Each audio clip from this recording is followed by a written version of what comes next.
This call is now being recorded. चलिए तो start करते हैं आज की क्लास। सो हेलो एवरीवन, सबसे पहले सभी स्टूडेंट्स को गुड इवनिंग।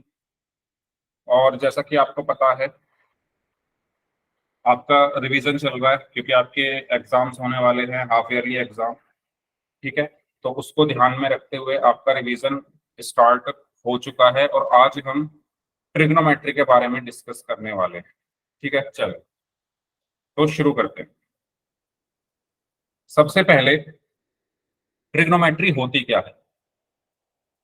ट्रिग्नोमेट्री होती क्या है भाई, कोई बताएगा क्या होती है ट्रिग्नोमेट्री? ट्रिग्नोमेट्री क्या होती है?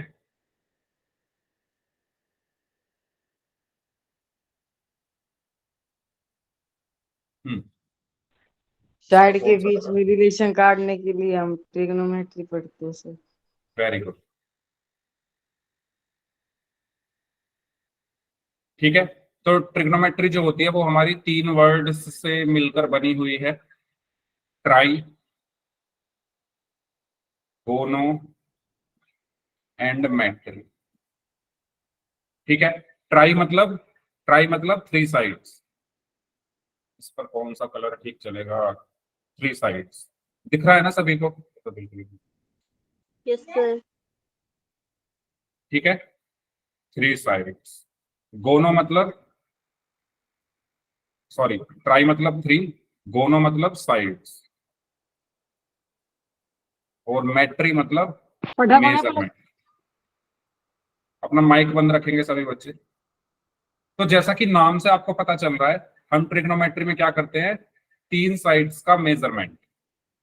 तीन साइड्स का मेजरमेंट। अब तीन साइड किस में होती है? थ्री साइड्स किस में होती है?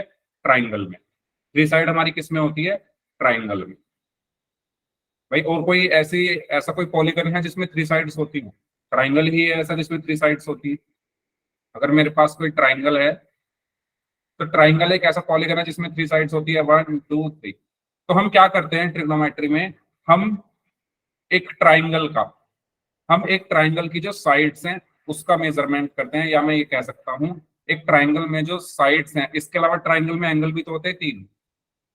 ट्राइंगल में तीन एंगल भी तो होते हैं। तो साइड्स और एंगल के बीच में रिलेशनशिप जो होती है उसकी स्टडी हम करते हैं ट्रिग्नोमेट्री में। ट्रिग्नोमेट्री में किस चीज की स्टडी करते हैं? Relation between sides and angle of a triangle. Sides and angle of a triangle. ये चीज सभी को क्लियर हुई कि ट्राइंगल में हम किस चीज, ट्रिग्नोमेट्री में हम किस चीज की स्टडी करते हैं? Relation between sides and angle of a triangle. अब वो ट्राइंगल कैसा होता है? वो ट्राइंगल होता है हमारा राइट एंगल ट्राइंगल। ठीक है, जिस ट्राइंगल को हम इसमें पढ़ते हैं वो किस टाइप का ट्राइंगल होता है? राइट एंगल ट्राइंगल होता है। अब राइट एंगल ट्राइंगल क्या होता है? राइट एंगल ट्राइंगल क्या होता है? कोई स्टूडेंट हिंदी मीडियम से हो तो बता देना, मैं हिंदी में भी बोल दूंगा। राइट एंगल ट्राइंगल क्या होता है भाई, बताइए। जिसमें एक एंगल 90 डिग्री का होता है। Very good. और जिसमें, हाँ बोलो।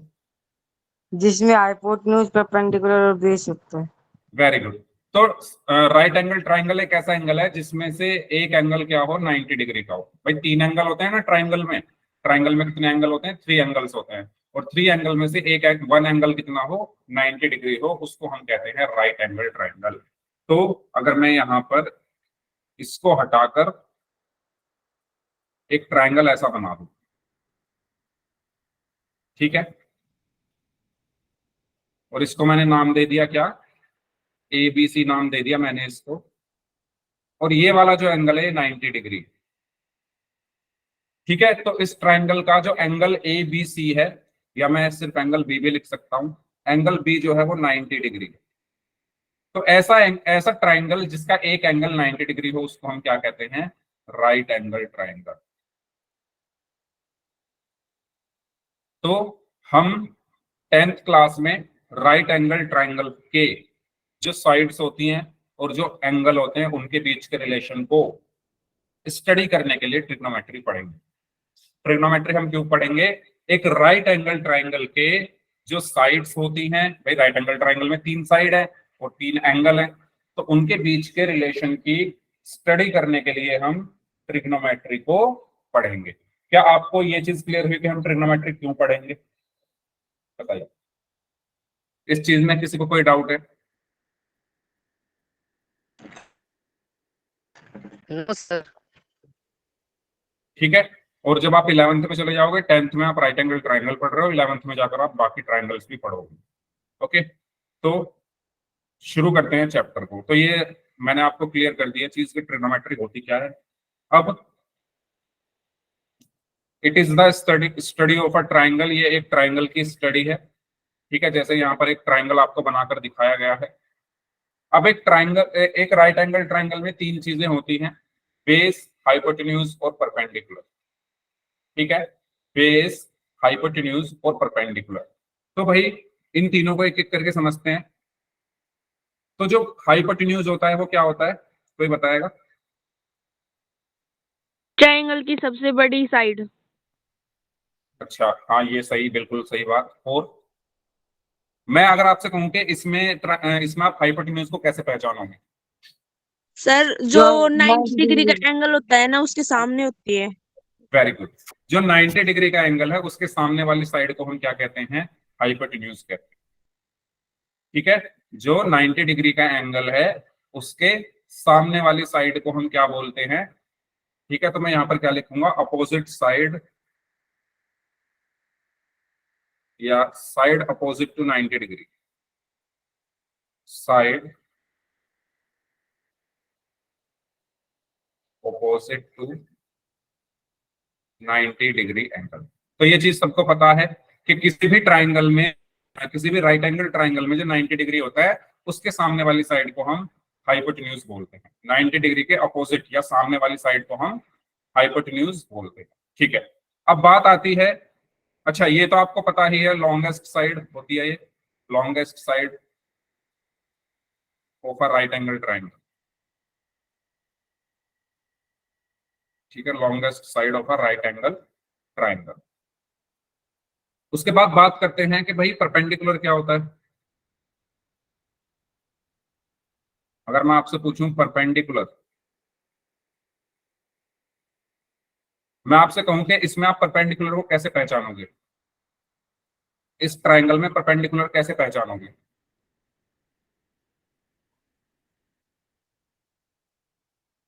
एंगल को देखकर सर।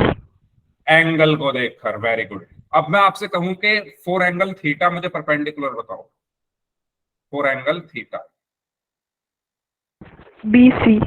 बीसी, वेरी गुड, आपको तो सब आता है। भाई बाकी लोग भी सुनिए, परपेंडिकुलर कैसे पहचानते हैं हम? एंगल को देखकर। एंगल जो है हमारा, जैसे मैंने थीटा एंगल बोला, तो थीटा ये है, उसके सामने वाली साइड क्या होगी? परपेंडिकुलर। एंगल थीटा के सामने वाली साइड क्या होगी? परपेंडिकुलर। समझ में आया? फोर एंगल थीटा परपेंडिकुलर क्या होगा? बीसी। ठीक है, अगर मैं कहूं for angle C, for angle C, angle C के लिए क्या होगा भाई? एंगल सी के AB। लिए परपेंडिकुलर क्या होगा? A B, very good. तो हम जिस एंगल की बात कर रहे हैं उसके अपोजिट साइड जो होती है वो हमारी परपेंडिकुलर होती है। तो परपेंडिकुलर और बेस किस पर डिपेंड करते हैं? एंगल पर। और हाइपोटेन्यूज किस पर डिपेंड करता है? 90 डिग्री के एंगल पर। ठीक है, तो 90 डिग्री के अपोजिट वाली साइड हाइपोटेन्यूज होती है। और जो एंगल हमें गिवन है, जिस एंगल के लिए हमें रेशियोज निकालने हैं, जो हम आगे चलकर निकालेंगे, उसके अपोजिट वाली साइड परपेंडिकुलर होती है। और जो तीसरी साइड बची उसको हम क्या बोलेंगे? बेस बोलेंगे। जो तीसरी साइड बची उसको हम क्या बोलेंगे? बेस बोलेंगे। तो बताओ, ये रिवाइज हो गया सभी को? हाइपोटेन्यूज क्या होता है, परपेंडिकुलर क्या होता है और बेस क्या होता है? सभी स्टूडेंट्स को अगर ये क्लियर है तो यस टाइप कर दीजिए। Yes sir. ठीक है, तो आगे बढ़ते हैं। ओके, तो भाई जब थीटा यहां पर है, जब थीटा यहां पर है तो ये परपेंडिकुलर होगा। और पिछले में आप देखो थीटा कहाँ था? यहाँ था। तो परपेंडिकुलर ये है। तो जो एंगल हमें, जिस एंगल के लिए रेशियो निकालना है उसके अपोजिट साइड परपेंडिकुलर, 90 डिग्री का अपोजिट साइड हाइपोटेन्यूज, और जो तीसरी बची वो बेस। तो ये आपके लिए क्वेश्चन है, आपको एंगल के लिए परपेंडिकुलर फाइंड करना है। और पोल में आपको भेज रहा हूँ, पोल में आंसर करना है सर। मुझे 10 सेकंड दो, मैं पोल भेजता हूँ आपको। पहले मैं आपकी चैट बंद कर दूं। अब मैं आपको पोल भेज रहा हूँ। क्वेश्चन पढ़ो ध्यान से सभी स्टूडेंट्स।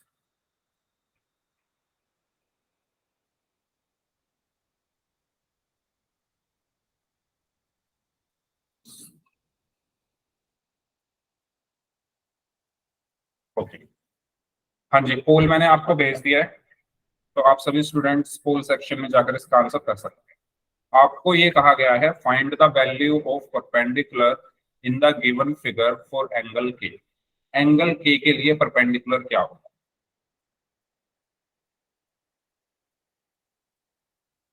सर मेरे फोन में पोल नहीं आता, तो मैं चैट में आंसर कर दूं बाद में। ओके, आप चैट में कर दीजिएगा। सर मेरे फोन में भी नहीं आता सर। ठीक है, जिनके फोन में नहीं आता है वो चैट में आंसर कर देना बाद में।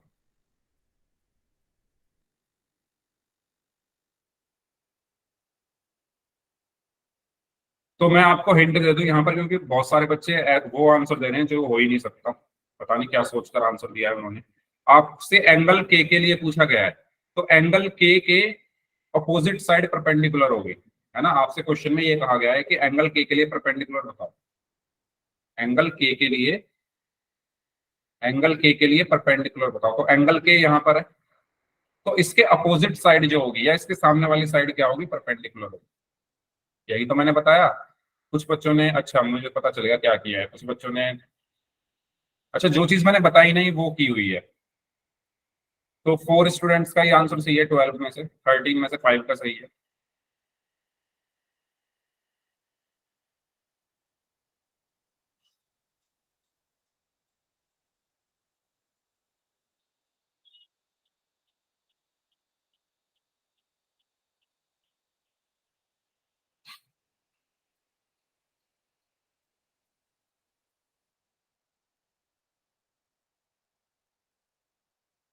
जिनके फोन में पोल का ऑप्शन नहीं आता वो चैट में आंसर कर देना बाद में, ठीक है।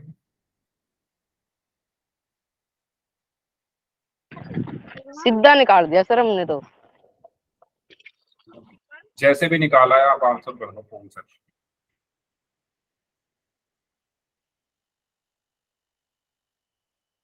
चलिए लास्ट 15 सेकंड्स, इतना टाइम नहीं लगेगा इसमें।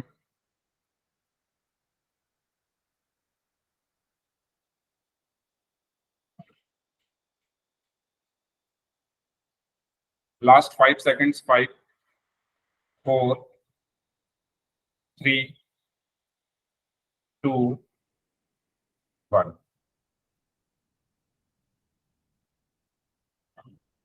हाँ जी, जिनका पोल नहीं आता वो चैट सेक्शन में आंसर कर दीजिए अपना। ठीक, कुछ बच्चों ने पता है क्या आंसर दिया है? 12 सेंटीमीटर। कुछ ने कहा बहुत सालों ने दिया है 12 सेंटीमीटर। जिन्होंने 12 सेंटीमीटर आंसर दिया है, क्या आप मुझे बता सकते हो आपने कौन सी मैथ यहाँ पर लगाई है? ये आपको किसने पढ़ाया? मैंने तो नहीं पढ़ाया, किसने पढ़ाया ये आपको? इनको जोड़ना आपको किसने बताया कि इनको जोड़ के लिख दो? किसी ने नहीं पढ़ाया होगा। तो यहाँ जो क्लास में मैं करा रहा हूँ उसको ध्यान से सुनो। सर ने पढ़ाया? अच्छा, कौन से सर ने पढ़ाया भाई? रंजीत कुमार नाम से स्टूडेंट है, कौन से सर ने पढ़ाया ये आपको? जोड़ना, ये 5 और 3 8 और 4 12, किसने बताया ये जोड़ना? कि जब हम परपेंडिकुलर निकाल देते हैं तो ऐड कर देते हैं, ऐसा किसने बताया? कौन से सर ने बताया? किसी ने नहीं बताया होगा। ध्यान दो क्लास में थोड़ा। मैंने बताया कि आप ये देखो किस एंगल के लिए पूछा गया, किस एंगल के लिए पूछा गया? के लिए। के कहां पर है? ये रहा। तो जिस एंगल के लिए आपसे पूछा गया है उसके अपोजिट साइड होती है परपेंडिकुलर।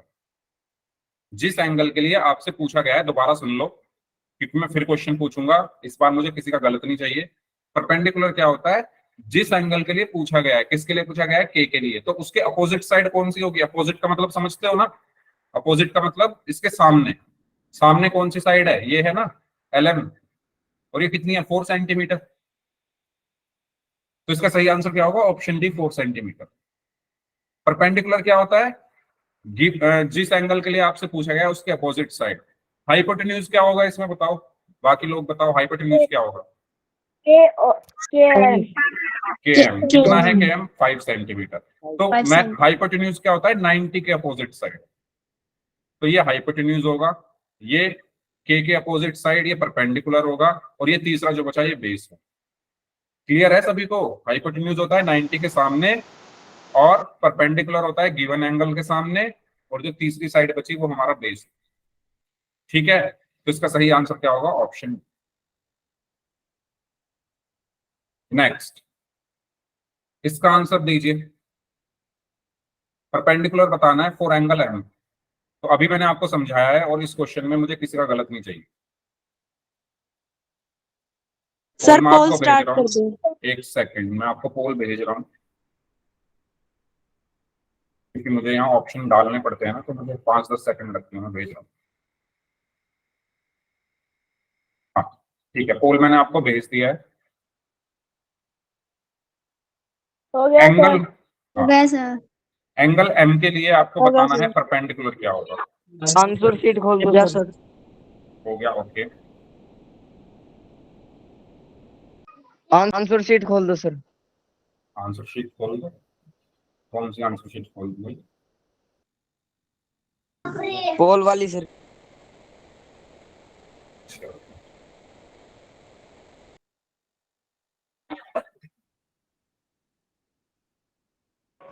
हो गया सर। ओके हो गया सर। ओके, हो गया सर। Very good.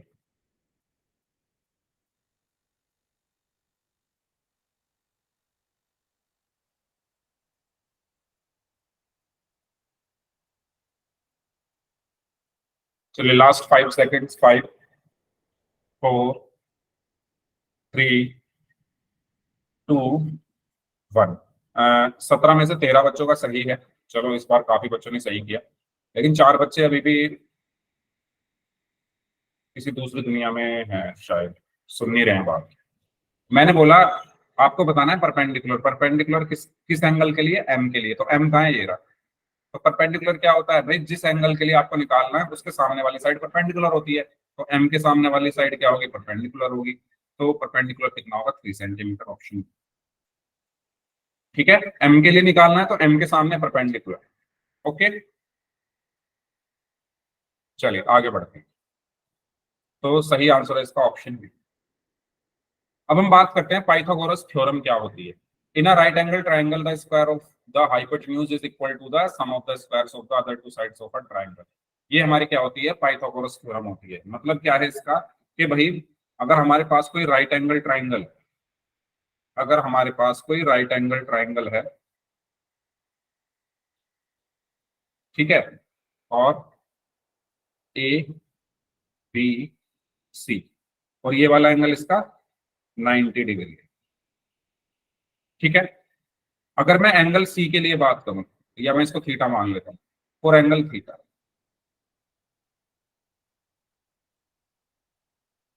परपेंडिकुलर ये होगा जिसको हम पी से डिनोट कर सकते हैं। ठीक है, पी से हम डिनोट करते हैं परपेंडिकुलर को। हाइपोटेन्यूज क्या होगा? 90 डिग्री के सामने हाइपोटेन्यूज होगा, और ये बेस हो गया। तो पाइथागोरस थ्योरम क्या होती है? पाइथागोरस थ्योरम ये कहती है, सॉरी, पाइथागोरस थ्योरम ये कहती है कि जो हाइपोटेन्यूज का स्क्वायर होता है वो बराबर होगा बाकी दोनों साइड्स के स्क्वायर के सम के। तो बाकी दोनों साइड्स का स्क्वायर यानी पी स्क्वायर और बी स्क्वायर, और इनका सम, इसको हम कहते हैं क्या? Pythagoras theorem. यानी हाइपोटेन्यूज का स्क्वायर बराबर होगा परपेंडिकुलर का स्क्वायर प्लस बेस का स्क्वायर। ये चीज आपको क्लियर हुई क्या? Yes sir. ठीक है, अब हम इस पर बेस्ड कुछ क्वेश्चंस करते हैं। Yes sir. तो ये आपके सामने क्वेश्चन है, बीसी की लेंथ बतानी है, करो सॉल्व।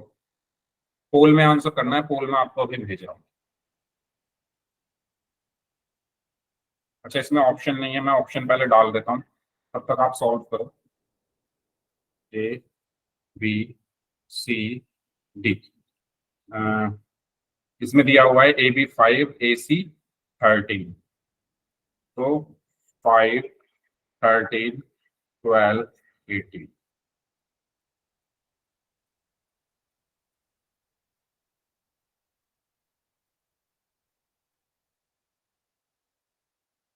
पोल में आंसर करना है, पोल में आपको भेज रहा हूं।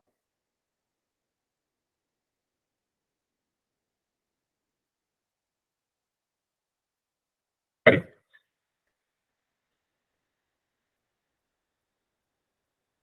सभी स्टूडेंट सॉल्व करेंगे। आपको एक ट्रायंगल दिया हुआ है ABC, ठीक है।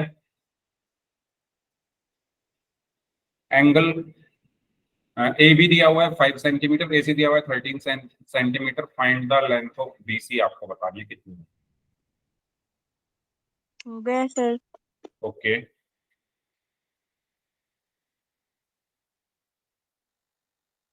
आंसर शीट खोलना सर पोल का।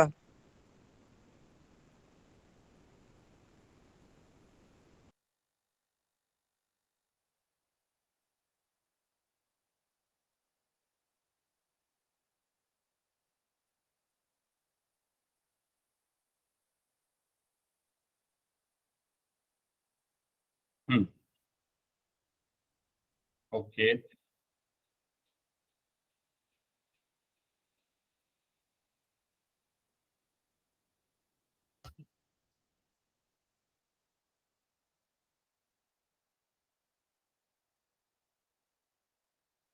Yes sir.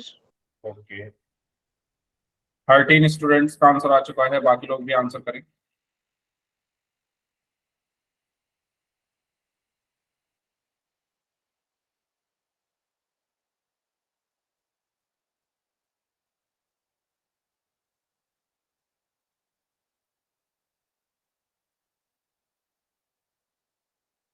फोर्टीन स्टूडेंट्स का आंसर आ चुका है।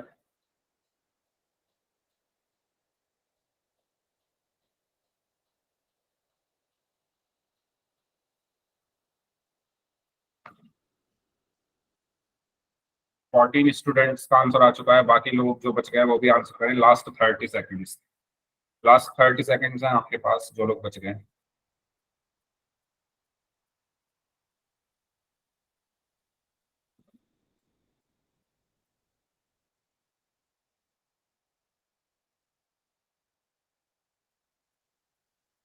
चलिए, last 5 seconds. 5, 4, 3, 2, 1।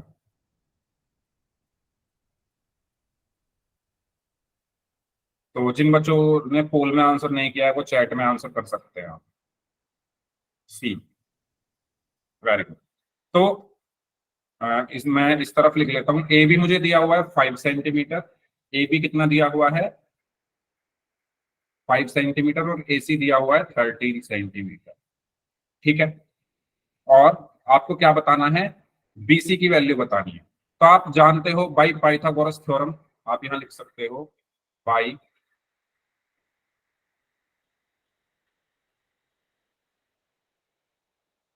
Pythagoras theorem. Hypotenuse का square is equal to perpendicular का स्क्वायर प्लस बेस का स्क्वायर।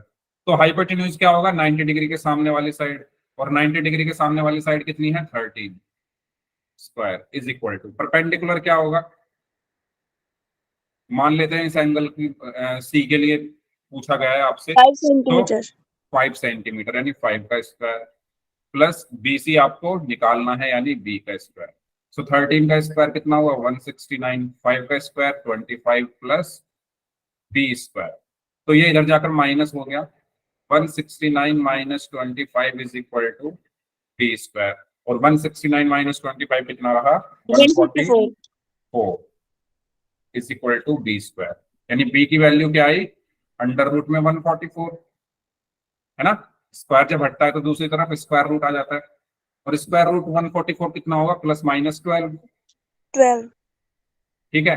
अब माइनस में कभी भी लेंथ नहीं होती, लेंथ कभी भी माइनस में नहीं होती, तो इसलिए हम माइनस वाले को नेग्लेक्ट कर देंगे। तो बेस कितना आएगा? प्लस का 12। ये बात सभी को क्लियर हुई? -12, -12 का भी तो स्क्वायर रूट 144 आ सकता है और 12 का भी। तो माइनस वाली हम इसलिए नहीं लेंगे क्योंकि कभी भी लेंथ माइनस में नहीं होती, प्लस वाली हमने ले ली, तो आंसर क्या आया, प्लस का 12। ओके, क्लियर है सभी को यहाँ तक? बताइए, यहाँ तक अगर किसी स्टूडेंट को कोई डाउट है तो पूछ लीजिए। नो सर, क्लियर है सर। ठीक है, आगे बढ़ते हैं। अब हम बात करते हैं त्रिकोणमितीय अनुपात कौन कौन से होते हैं। तो ट्रिग्नोमेट्री में कितने त्रिकोणमितीय अनुपात होते हैं? 6 सर। 6। ठीक है, मेनली हम बोल सकते हैं 3 होते हैं, मेनली तो 3 ही होते हैं ना, साइन, कॉस और टेन। फिर 3 कैसे आए इनका? अगर मैं Reciprocal. रेसिप्रोकल कर दूं, ठीक है, तो साइन का रेसिप्रोकल क्या होता है? कॉसेक। कॉस का रेसिप्रोकल क्या होता है? Sec. सेक। कोट कोट या सेक? सेक होता है। सेक Sec. एक मिनट, सेक, एक मिनट, क्या हो रहा है? सेक। ठीक है, और टेन का रेसिप्रोकल क्या होता है? कोट तो यहां से हम ये कह सकते हैं कि मान लो अगर मैं इस एंगल को थीटा बोल दूं, तो जो मेरे ट्रिग्नोमेट्रिक 3 जो रेशियोज होते हैं वो कौन कौन से होते हैं? साइन थीटा, कॉस थीटा और टेन थीटा। ठीक है, 3 रेशियोज कौन कौन से हैं? साइन थीटा, कॉस थीटा और टेन थीटा। अगर मैं साइन थीटा का रेसिप्रोकल कर दूं, यानी 1/sin थीटा अगर मैं कर दूं, तो 1/sin थीटा क्या होता है? Cosec theta. अगर मैं cos थीटा का रेसिप्रोकल कर दूं, यानी 1/cos theta is equal to क्या होता है? sec theta. और अगर मैं 1/tan थीटा कर दूं, तो 1/tan theta is equal to क्या होता है? cot theta. ठीक है, ऐसे ही हम ये भी बोल सकते हैं कि 1/cosec थीटा sin थीटा है ना भाई, इनको, इसको मैं इधर ले जाता हूं, इसको नीचे ले आता हूं, तो 1/cosec थीटा क्या हो जाएगा? sin theta. तो कहने का मतलब ये है कि साइन और कोसैक एक दूसरे के रेसिप्रोकल होते हैं, साइन और कोसैक एक दूसरे के रेसिप्रोकल होते हैं, कॉस और सैक एक दूसरे के रेसिप्रोकल होते हैं, और टेन और कॉट एक दूसरे के रेसिप्रोकल। बताओ, ये चीज क्लियर हुई सभी को कि कौन किसका रेसिप्रोकल होता है? अब बात आती है इनकी वैल्यूज क्या होती है। इनकी वैल्यूज क्या होती है? तो अगर मेरे पास एंगल थीटा के लिए, अगर ये मेरा परपेंडिकुलर होगा, ठीक है, एक काम करते हैं, इधर ही बना लेते हैं। अगर मेरे पास एक ट्राइंगल है,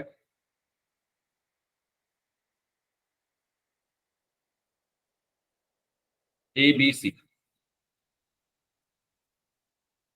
ठीक है, और अगर मैं बोल दूं इस एंगल थीटा के लिए मुझे परपेंडिकुलर बेस और हाइपोटेन्यूज बताना है, तो भाई इस एंगल थीटा के लिए ये मेरा परपेंडिकुलर हुआ, ठीक है, ये मेरा हाइपोटेन्यूज हुआ और ये मेरा बेस हुआ। तो sine theta is equal to क्या होता है? Perpendicular upon hypotenuse. ठीक है, cos theta is equal to क्या होता है? Base upon hypotenuse. Tan theta is equal to क्या होता है? Perpendicular upon base. Cosec theta क्या होगा? भाई हमने अभी पढ़ा कॉसेक क्या होता है? साइन का, कॉसेक क्या होता है? साइन का रेसिप्रोकल। तो इसका H upon reciprocal, Perpendicular. H ठीक है, upon P इसका एच अपॉन पी, इसका रेसिप्रोकल एच अपॉन पी। फिर आया सेक थीटा, तो सेक थीटा किसका रेसिप्रोकल होता है? कॉस H का, upon cos B H H upon upon B. B ठीक है, और कॉट थीटा क्या होगा? टेन B का upon B रेसिप्रोकल यानी B B upon upon. P ठीक है, तो ये हमारे ट्रिग्नोमेट्रिक रेशियोज होते हैं। ये हमारे क्या होते हैं? ट्रिग्नोमेट्रिक रेशियोज, यानी परपेंडिकुलर बेस और हाइपोटेन्यूज के बीच का जो रेशियो होता है ना, जो इनके बीच में हम रेशियो निकाल रहे हैं, जैसे यहाँ पर परपेंडिकुलर और हाइपोटेन्यूज का रेशियो निकाल रहे हैं, यहाँ पर बेस और हाइपोटेन्यूज का रेशियो निकाल रहे हैं, यहाँ पर परपेंडिकुलर और बेस का रेशियो निकाल रहे हैं, यहाँ पर हाइपोटेन्यूज और परपेंडिकुलर का, हाइपोटेन्यूज और बेस का, बेस और परपेंडिकुलर का।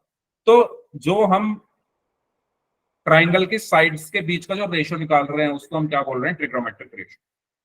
भैया ट्राइंगल की साइड ही तो है, परपेंडिकुलर और हाइपोटेन्यूज, उनके बीच का जो रेशियो क्या होता है, ये इन सबको हम क्या बोलते हैं? Trigonometric ratios. तो ट्रिग्नोमेट्रिक रेशियोज सबको समझ आ गए क्या होते हैं? अगर आपसे कोई Yes, पूछे तो क्या बताओगे?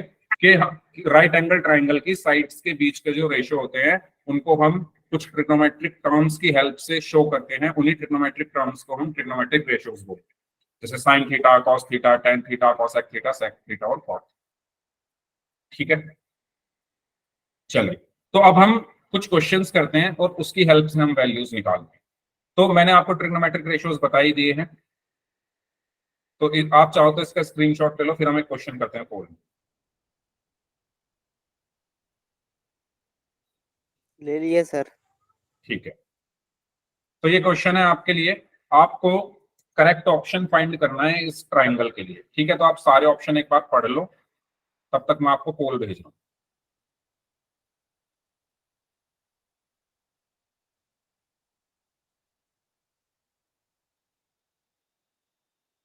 तो 4 ऑप्शन हैं इसमें, सी एंड बी। ठीक है, पोल मैंने आपको भेज दिया है, करिए सर।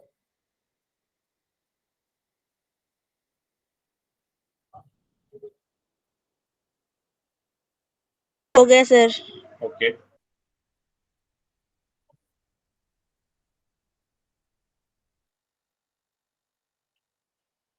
सर पोल का आंसर शीट खोल दो।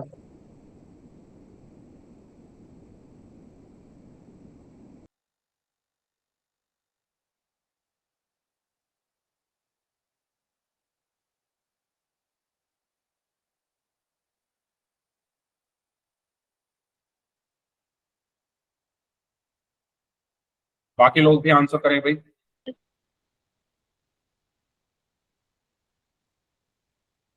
सर इस क्वेश्चन का तो क्वेश्चन में ही आंसर है, ऑप्शन में।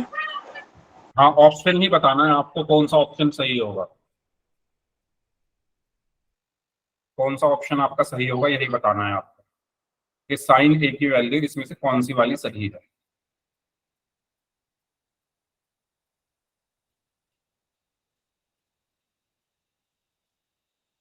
साइन ए की वैल्यू मैंने आपको बताई, परपेंडिकुलर अपॉन हाइपोटेन्यूज होती है।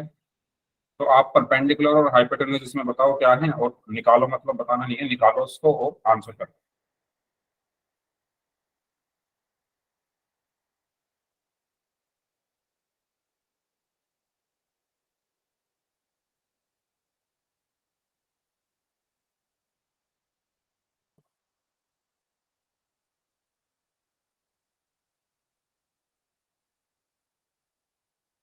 चलिए लास्ट 15 सेकेंड्स, जो लोग बच गए।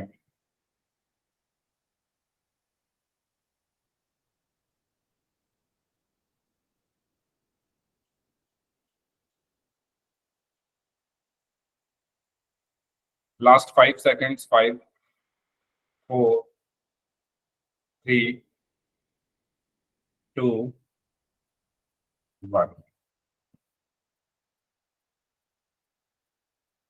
देखिए अभी अभी मैंने आपको बताया कि साइन, अच्छा, इन चारों ऑप्शन में आप अगर ध्यान से देखो, साइन ए साइन ए साइन ए साइन ए दिया हुआ है, तो आपको ये बताना है कि इसमें से कौन सी वैल्यू सही है साइन ए की। ठीक है, तो साइन क्या होता है, अभी मैंने बताया, साइन ए की बात हो रही है अगर, तो P upon H, P upon H होता है।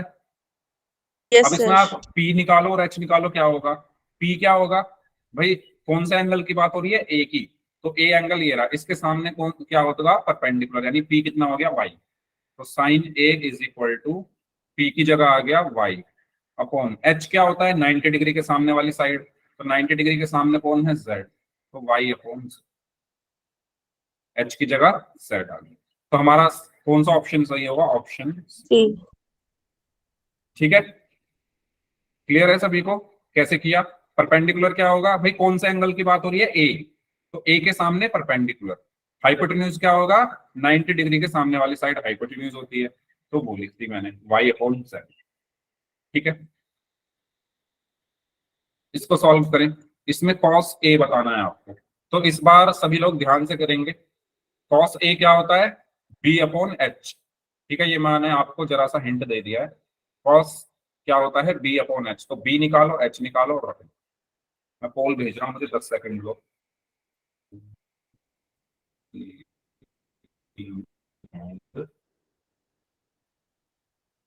चलिए, करिए इसको सॉल्व।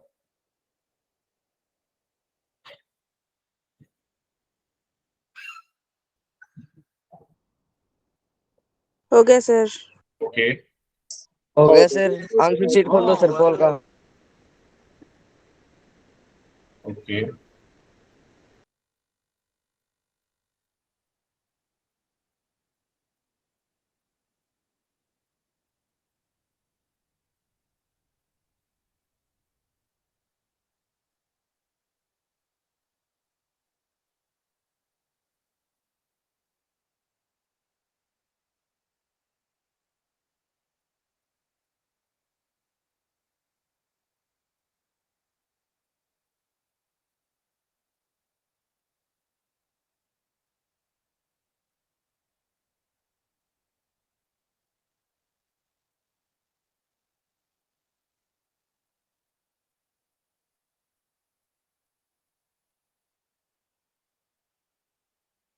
ट्वेल्व में से 7 स्टूडेंट का आंसर सही है।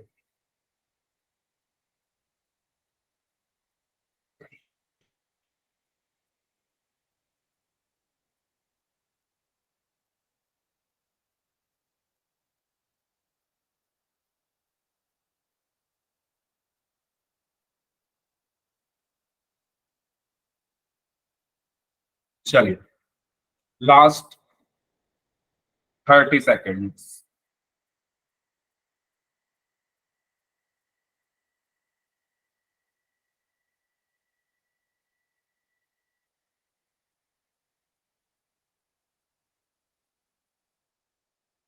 Last 5 seconds. 5, 4, 3, 2, 1।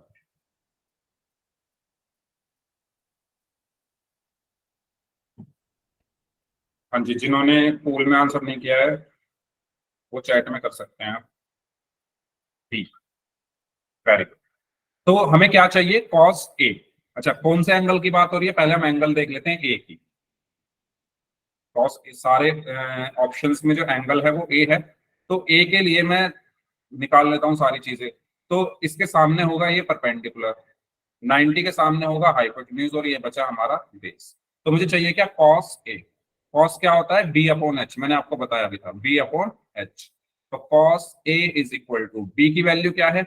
एक्स, बेस कितना है? एक्स, हाइपोटेन्यूज कितना है? जेड, हाइपोटेन्यूज कितना है? जेड। तो हमारा आंसर क्या आया? एक्स अपॉन जेड, यानी ऑप्शन। क्लियर हुआ सभी को ये? क्लियर हुआ सभी को ये? इजी क्वेश्चन यस था। सर। ठीक है, तो इस तरीके से हमें करना है। चलिए, इसका आंसर और दे दीजिए। 10 पोल में आंसर करना है, पोल में आपको भेज रहा हूं।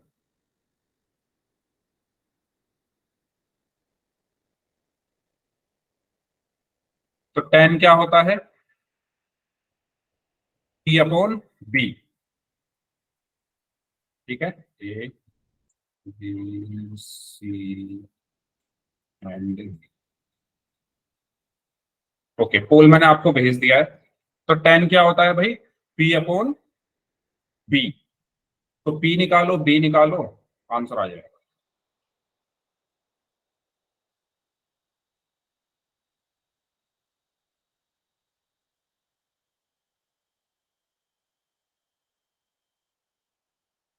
सर कर लिया। हो गया सर।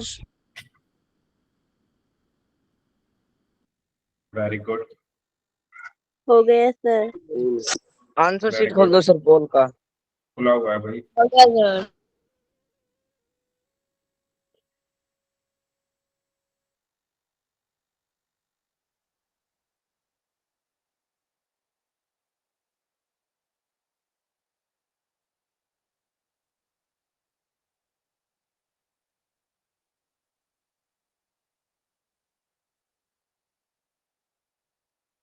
चलिए, 12 स्टूडेंट्स का आंसर आ चुका है।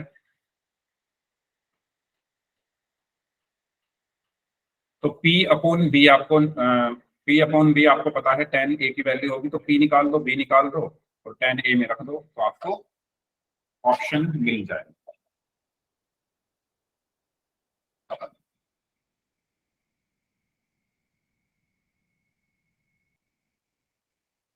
चलिए, लास्ट 30 सेकेंड्स।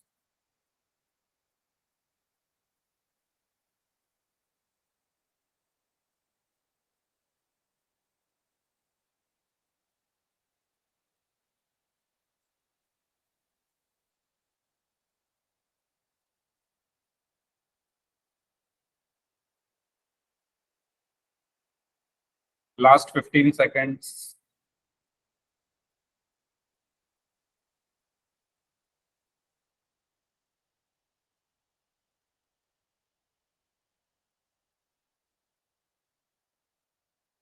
Last 5 seconds. 5, 4, 3, 2, 1.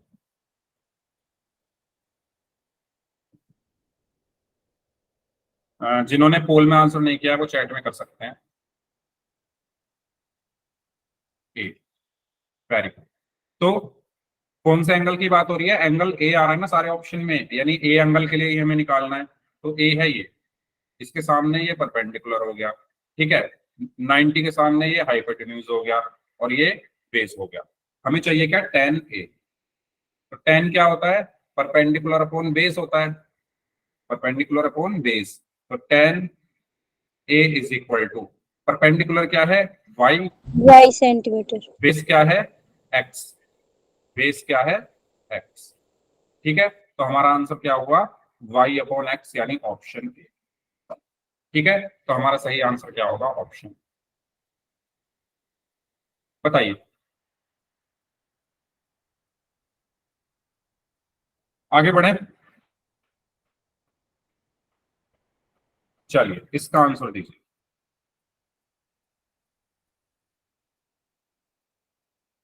अच्छा, ये कोसाइन मतलब कॉस होता है, ठीक है ना, इसमें आप कंफ्यूज मत होना। ये हमने कर लिया क्या?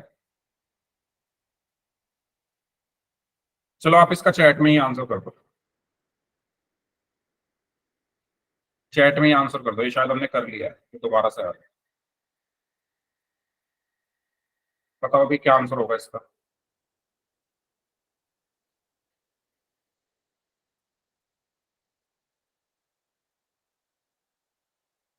कोसाइन क्या होता है? कोसाइन देखो, कोसाइन को हम शॉर्ट में कॉस बोलते हैं। तो ये आपको पता, ये भी आपको चीज पता होनी चाहिए कि जो कोसाइन है उसको ही हम कॉस बोलते हैं। आंसर गलत है सर। ऑप्शन नहीं। क्या? ऑप्शन ऑप्शन में आंसर ही नहीं है सर। अच्छा, ऑप्शन में, एक minute. Base upon hypotenuse, base है आपका एक्स, हाइपोटेन्यूज है। हाँ भी आंसर नहीं है, तो यहाँ कॉसेक होगा शायद, ये मिसप्रिंट हो गया। हाँ कोई बात नहीं, आप अपना सही आंसर लिख दो, इसमें ऑप्शन में नहीं होगा आंसर। कॉसेक शायद पूछा गया होगा, यहाँ पे मिसप्रिंट हो गया। आप अपना आंसर लिख दो, क्या आएगा चैट में। ए आंसर दे दिया कुछ बच्चों ने।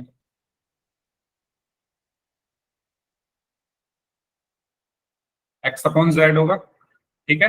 कॉसाइन, अच्छा मैं क्या बता रहा था? मैं ये बता रहा था कि कॉसाइन और साइन, सॉरी कॉसाइन और कॉस एक ही बात होती है। तो अगर एग्जाम में कॉसाइन लिखा जाए तो ये मत कहना कि ये कौन सा ट्रिग्नोमेट्रिक रेशियो आ गया, वैसे आएगा नहीं एग्जाम में, ठीक है। ठीक है, तो कॉस, तो हमें क्या चाहिए? Cos A. तो ए ये रहा, इसके सामने परपेंडिकुलर, 90 के सामने हाइपोटेन्यूज, ये बेस। तो कॉस क्या होता है? या cosine A is equal to base upon hypotenuse. Base कितना है? एक्स अपॉन हाइपोटेन्यूज जेड, यानी एक्स अपॉन जेड। तो हमारा आंसर क्या है? एक्स अपॉन जेड, इसमें नहीं है ऑप्शन, ठीक है। क्लियर? अच्छा, अगर मैं आपसे इसमें कॉसेक पूछूं तो क्या होगा? कॉसेक, कॉसेक ए,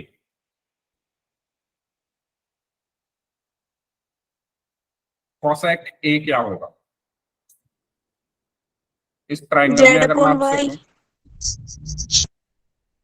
Z upon Y, okay.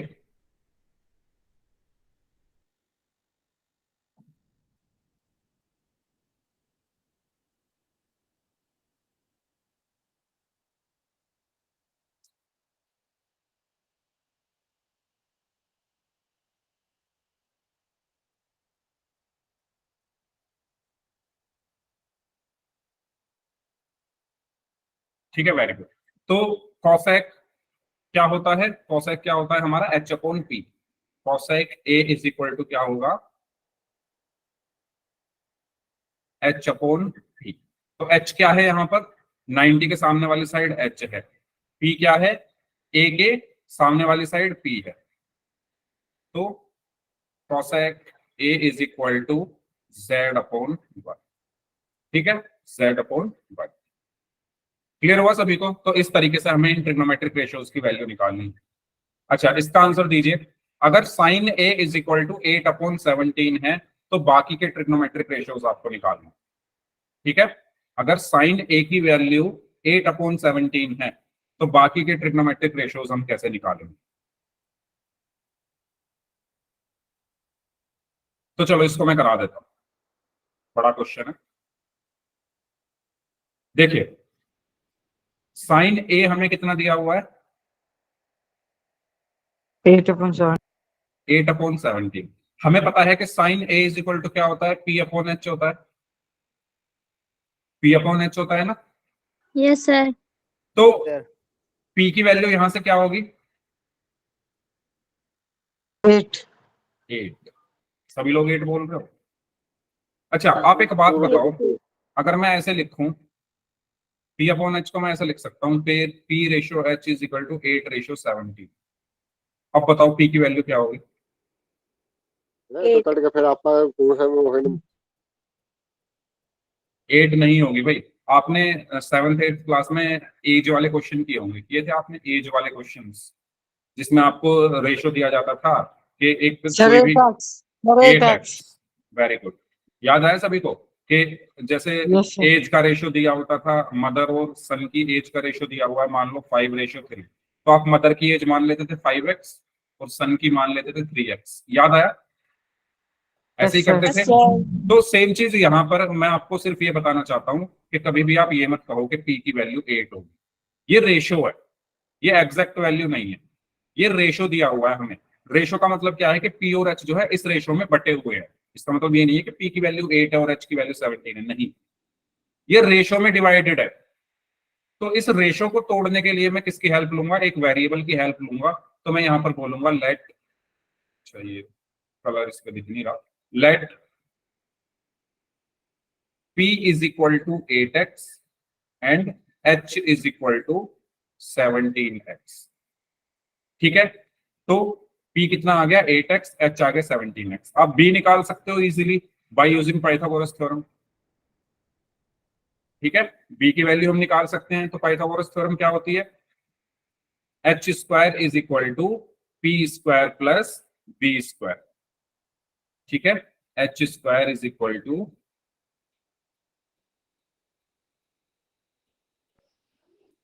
P² plus B²। B तो स्क्वायर।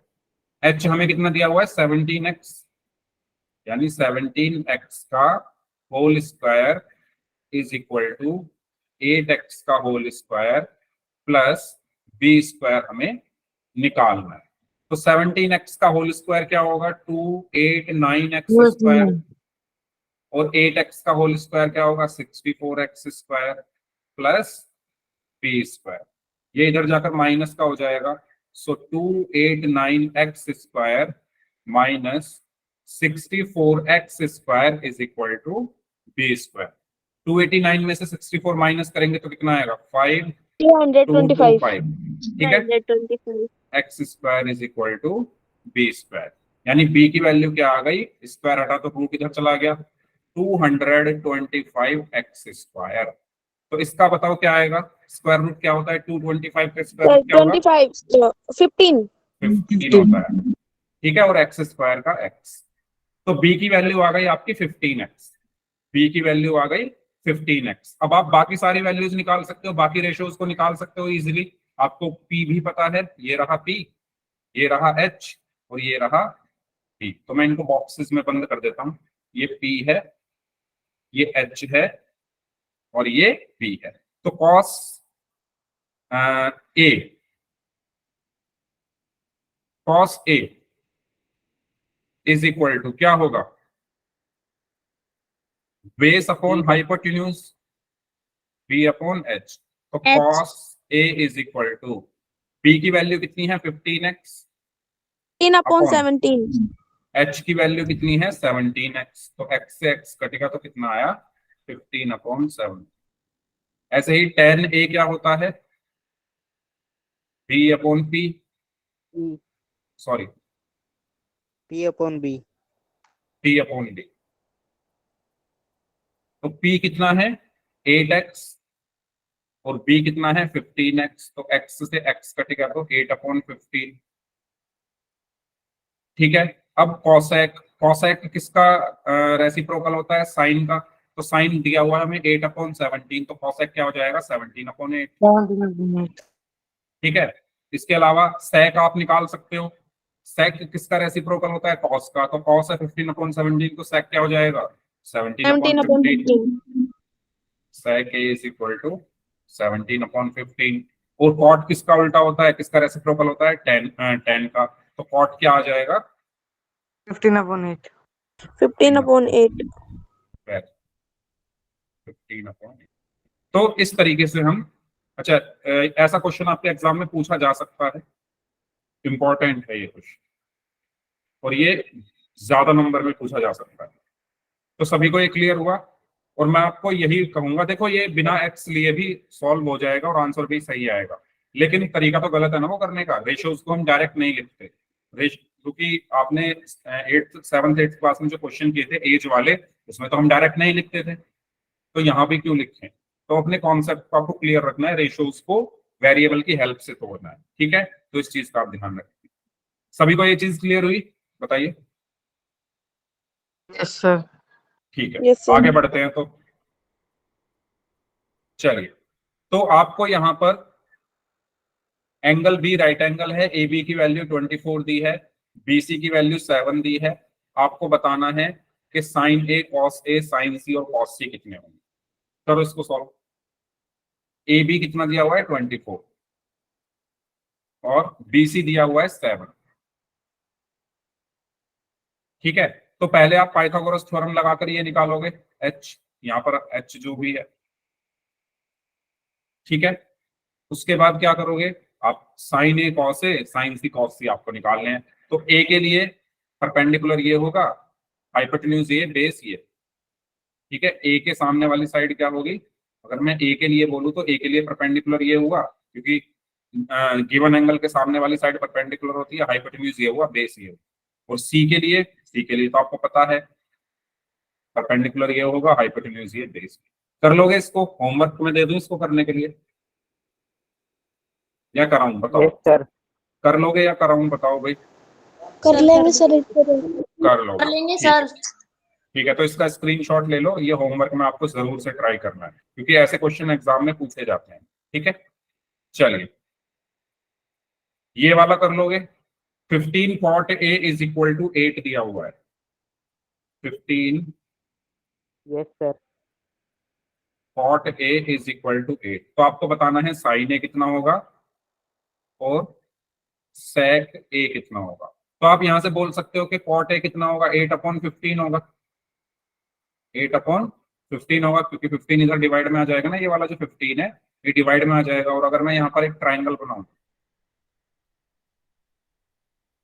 ए बी सी, तो cot A क्या होता है,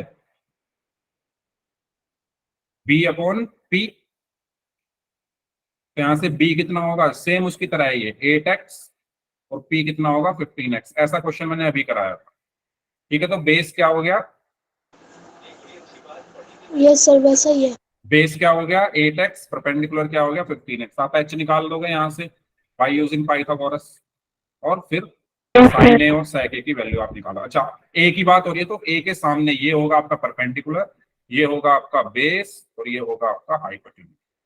ठीक है, तो एंगल जरूर ध्यान रखना किस एंगल के लिए पूछा गया है, उसी के अकॉर्डिंग आपके बेस, परपेंडिकुलर और हाइपोटेन्यूज डिसाइड हो। ठीक है, तो इस चीज का आपको ध्यान रखना है। ओके, चलिए, तो बाकी ये टेबल आपको मैं बता देता हूं, क्योंकि अभी टाइम है, फिर हमारी ये क्लास को एंड कर लेंगे। ठीक है, तो टेबल कैसे बनाएंगे भाई, आपको अगर याद है तो बहुत अच्छी बात है, अगर याद नहीं है तो इसका बनाने का तरीका, मैंने कभी इसको याद नहीं किया, मैंने बनाने का तरीका सीखा। तरीका क्या है वो देखो, आपको साइन वाली जो है माइंड में रखनी पड़ेगी, साइन की जो वैल्यूज है उनको रखो बस, बाकी आप अपने आप लिख सकते हो। कैसे, साइन 0 0 होता है, साइन 30 1/2, साइन 45 1/√2, साइन 60 √3/2, और साइन 91। अगर आपको ये पता है तो आप बाकी सारी खुद लिख सकते हो। कैसे, देखो, कॉस के लिए आपको जो लिखना है, आपको यहां से लिखना शुरू करना है ना, यानी इसको यहां लिखो, पहले लिखो 1, फिर लिखो √3/2 √3/2, फिर 1/√2, फिर लिखो इसको 1/2, फिर लिख दिया 0। ये समझ में आया सभी को मैंने कैसे लिखा? यहां से लिखना शुरू किया है 1 1 यस सर। √3/2 √3/2 1/√2 1/√2 1/2 1/2 0 10 के लिए आप क्या लिखोगे? इन दोनों को डिवाइड कर दो, यानी साइन अपॉन कॉस, साइन और कॉस को डिवाइड कर दो। 10 के लिए आप क्या करोगे? यहां मैं लिख लेता हूं साइन को, एक 10 के लिए आप क्या करोगे? साइन बटे कॉस। तो 0/1 कितना होगा? 0/1 क्या होगा? 0 होगा, 0। ठीक है, 0/1 0 होगा। 1/2 को जब √3/2 से डिवाइड करोगे तो 1/√3 आएगा। 1/√2 को 1/√2 से डिवाइड करोगे तो 1 आएगा। √3/2 को 1/2 से डिवाइड करोगे तो √3 आएगा, और 1 को 0 से डिवाइड करोगे तो नॉट डिफाइंड। ठीक है, क्योंकि हम किसी को भी अगर 0 से डिवाइड करें तो मतलब वो डिफाइंड नहीं। कॉट किसका उल्टा होता है? 10 का। तो मतलब कॉट किसका रेसिप्रोकल होता है? तो 10 का। 10 की वैल्यू आपको पता है, 0 का रेसिप्रोकल नॉट डिफाइंड, क्योंकि 0 को मैं क्या लिखूंगा? 1/0, और 0 से जब मैं किसी को डिवाइड कर रहा हूं तो नॉट डिफाइंड। ठीक है, इसका रेसिप्रोकल √3, इसका रेसिप्रोकल 1, इसका रेसिप्रोकल 1/√3, और नॉट डिफाइंड का रेसिप्रोकल क्या होगा? 0। सेक किसका रेसिप्रोकल होता है? कॉस का। तो कॉस को उल्टा करके लिख दो। 1 का रेसिप्रोकल 1, √3/2 का 2/√3, 1/√2 का √2, 1/2 का 2, 0 का नॉट डिफाइंड। ठीक है, कॉसेक किसका रेसिप्रोकल होता है? साइन का। 0 का रेसिप्रोकल नॉट डिफाइंड। ठीक है, 1/2 का रेसिप्रोकल 2, 1/√2 का √2, √3/2 का 2/√3। ठीक है, और लास्ट में क्या बचा? 1 का रेसिप्रोकल। Table complete. तो आपको सिर्फ पहली वाली वैल्यू पता होनी चाहिए, बाकी आपको कॉन्सेप्ट वाइज याद रख सकते हो।